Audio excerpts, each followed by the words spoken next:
sometimes we feel very negative, and often the way we feel, there's negative momentum. It's just a build up. It could be a habit. And this often is a result of rumination. Because our thoughts that are in our head are not the most neutral or positive. But we're not to blame. That's the way the brain works. The brain likes to hatch onto something that is negative so that we can solve, so that we can find the solutions. Our brain wants our survival. And if you have too much stress, that's compromising our survival. If you have too much going on, that's compromising our survival. If you have too much negativity, it's compromising our survival. If you are overstretched, that's compromising. So the brain is always looking up for us.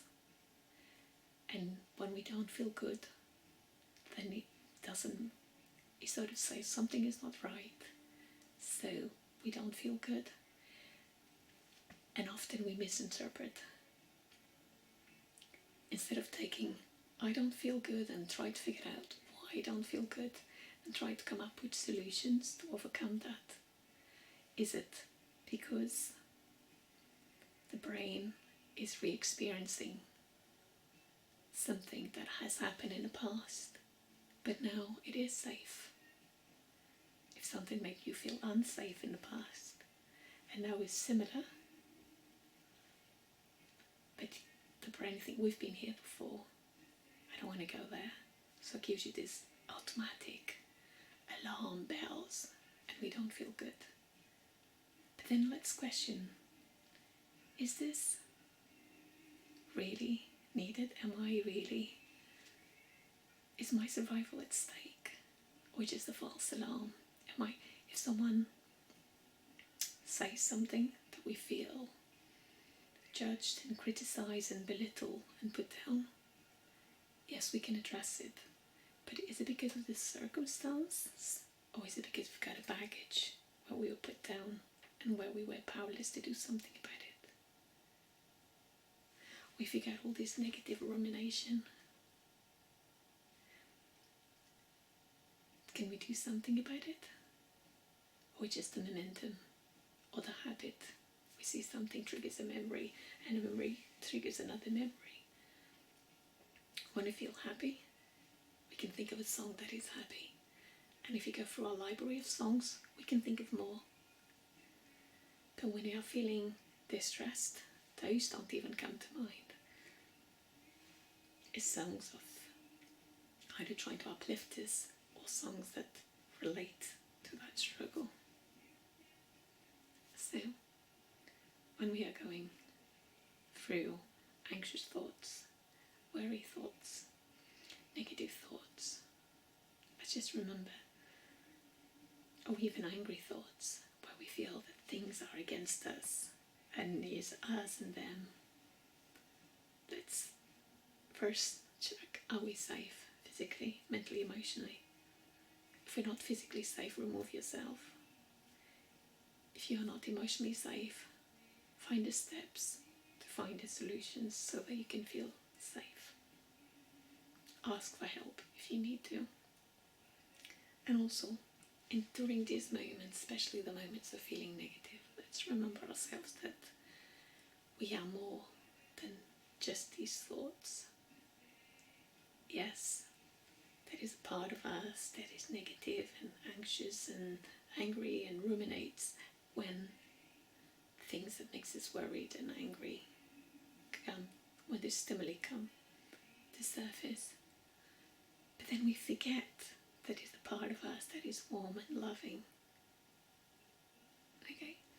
And when we go through challenges, we just get fixated on the part that makes us jump and argue and fight or escape. And then we feel terrible. And we feel there's something wrong with us. And we don't even feel like a human being or a nice human being. Because we are not meeting the standards that we want for ourselves. If you keep on being short-tempered, we feel there's something wrong with us and we're not this loving people or person that we want to be, or this patient person. If you're negative, we might beat ourselves up because we're not being the positive person that we want to be. If you're judgmental and critical, we're beating ourselves up because we don't want to be the tolerant and flexible and adaptable person we want to be. So when we go through those moments, let's remind ourselves that we are more than one behavior, good and bad.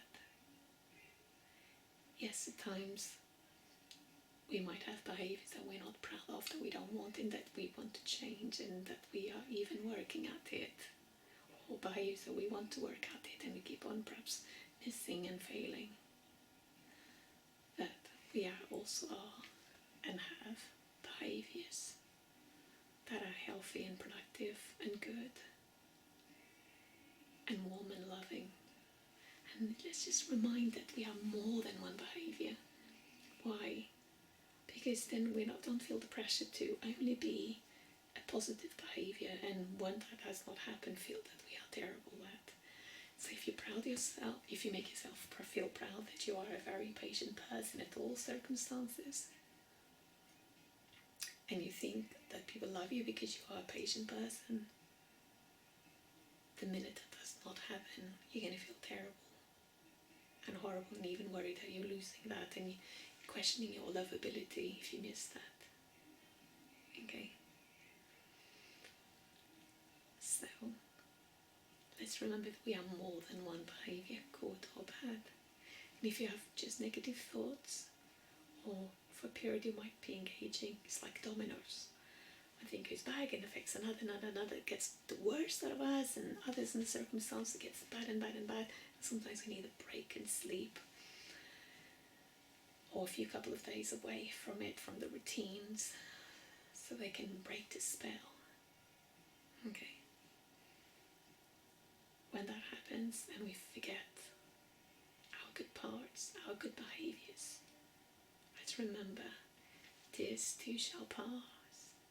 This is only a behavior among other behaviors, good and bad. It's a mixed bag, good and bad, positive and negative.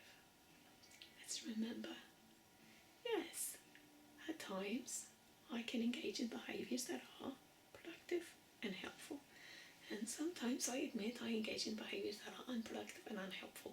Don't like it, but it's the truth, and I accept and make peace with the truth. Sometimes I have more in the things that I want to be and do, and sometimes I don't. And let's be compassionate when we are not, and celebrate when we are. So we engage in the whole, and even see ourselves and others, because sometimes we get fixated that someone is engaging in a behavior that we don't like, we don't want, and we might judge or criticize or keep on reminding, please do not engage, but they're not able to. And then we get so fixated on that behavior that we forget about all the other good behaviors that the person has. And then we start seeing and putting this label of this person is bad, or this person is clumsy, or this person is noisy. We're putting one behavior, one label, and labeling the whole person. And no one is just one label, good or bad. It can even be positive. Oh, that person is very, very, very, intelligent, warm, or outgoing, or patient.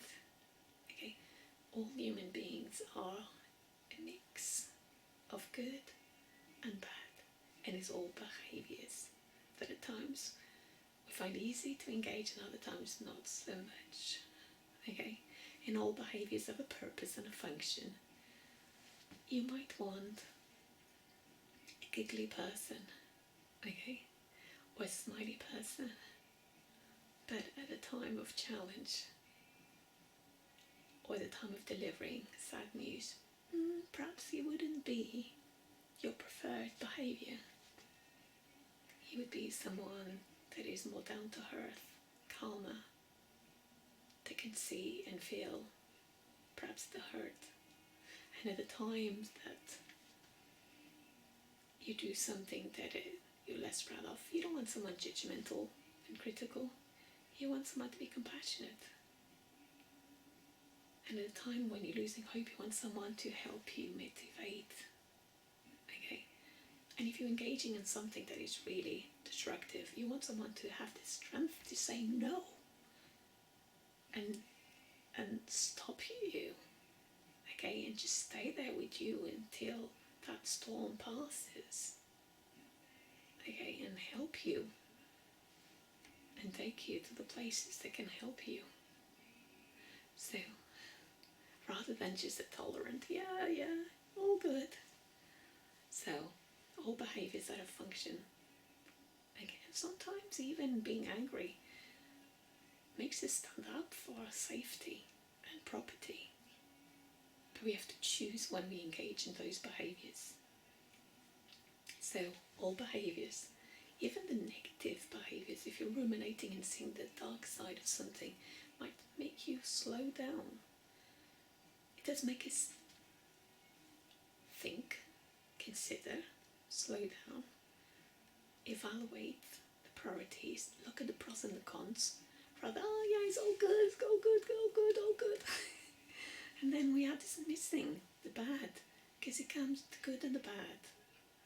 And let's be able to evaluate the positives and the negatives in a situation. And then the consequences.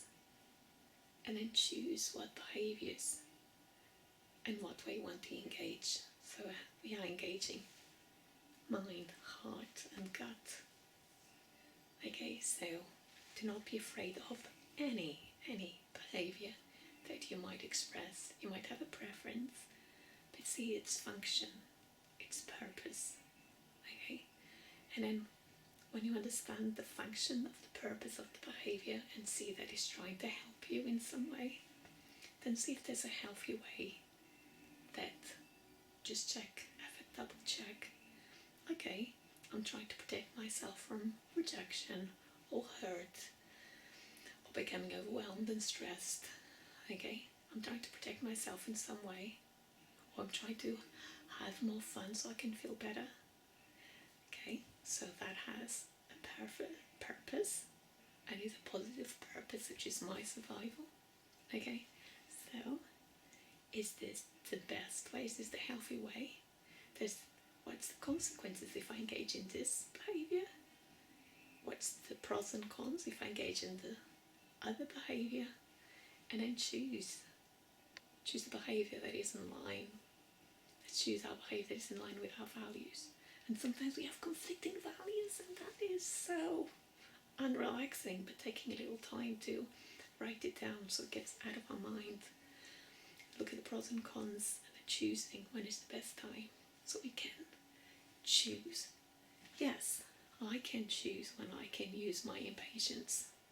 Is this a good time to use my impatience because I need to protect my limits, my energy, my health? Is this the best way that I can impose